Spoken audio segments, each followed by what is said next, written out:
So first thing, Erez, is your golf club. We did look at the writing on your grip to make sure it's bisecting or it's straight down the shaft. But you're a side-on golfer and you have an under grip. Now, if you were an under golfer, your grip would match your backswing. If you're an on-top golfer, you should have an on-top grip. Well, you don't. You have an under grip. You have a strong right hand. And you have relatively slow hips. So if you have a strong grip, the face is going to be closed a lot through the hitting zone. So what we're going to do is we're going to give you a different grip. Your grip's going to look like this. And by gripping the club properly, you're going to hold the face square and then put your hands on the club. So hold the club face in your right hand. Make sure this ionic is straight. Put your left hand on. Slide your right hand down and get that right hand grip more on top. So that will be the simple change that will help you control the pull.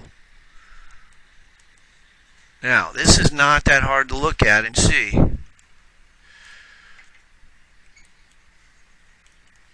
Alright, so that being said, you got a nice athletic swing. You go to the gym, you're physically exceptional shape.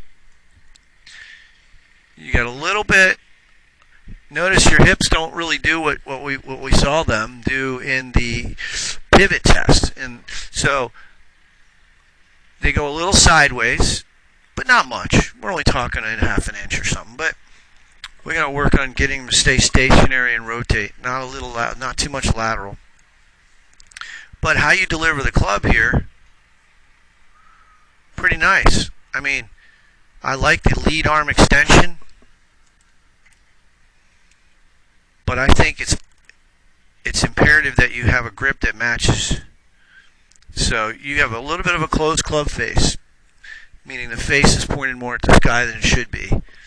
And so your swing thought has got to be faster lower body. You're going to spin and you're going to feel like your chest and your hips are doing more of a rotation. But before you think about that, that's your practice. For your homework, you're going to be working on the grip 50 times a day, getting this new grip. It's like 50 reps.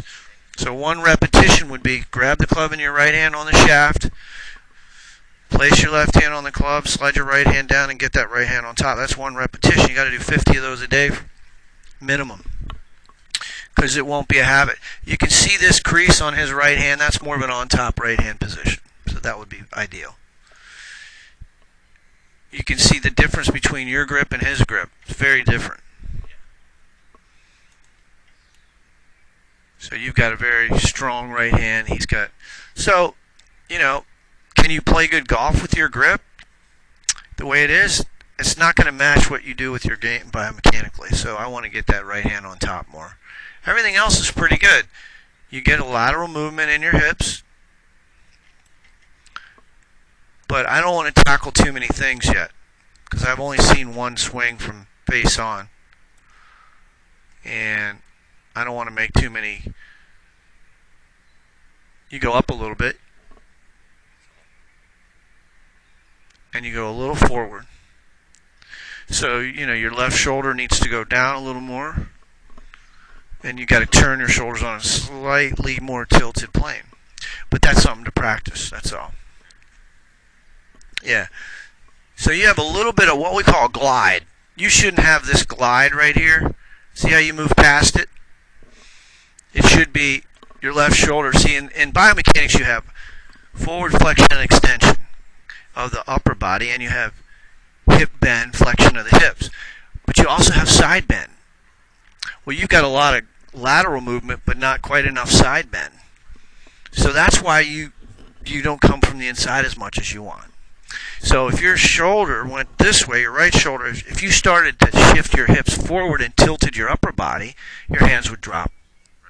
But what happens is you glide, everything goes forward, your upper and lower body, so you don't get that tilt. So Now, is that something I want you to be thinking about on the golf course? No, that's your block training. Right. See, right here, he glides a little forward, but watch how he backs up. Right there. See how that left shoulder goes up and his head's still going back a little bit? Well, you don't ever make that recovery. Yours goes forward and it stays forward. So you're a little ahead of it at impact with your head. And you got some slide. So there's address and there's impact. Now, if we get your grip on top more, it'll help your club face. It'll keep it from closing.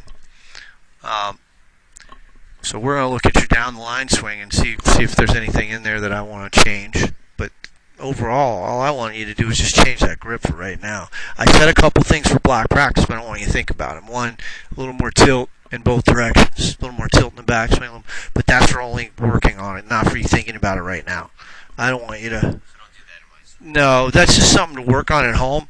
You're going to put a club across your thighs, across your shoulders. Take your setup, assume the ball's here. You're just going to turn your shoulders on a slightly more tilted plane. That should keep your head more stationary. Yeah. That's it. Now that should. Now, if you tilt more on the backswing, it should help you tilt more on the forward swing, but not necessarily. Yeah, just a little bit of tilt. We don't want to overdo it too much. But just not moving in front of it with your upper body here, because that'll cause you to pull it because you're trying to save it. Once you slide forward, you got to use your hands to square it up, or it's going to go way to the right. So this initial movement forward, and you're coming up. You can see your head's above where it started. So you're probably pulling out of the shot. You got a little bit of this coming forward. That's where the shank comes from. A little bit of this. Yeah, which you probably were taught by somebody else. Someone told you that, maybe. That's how you know early extension.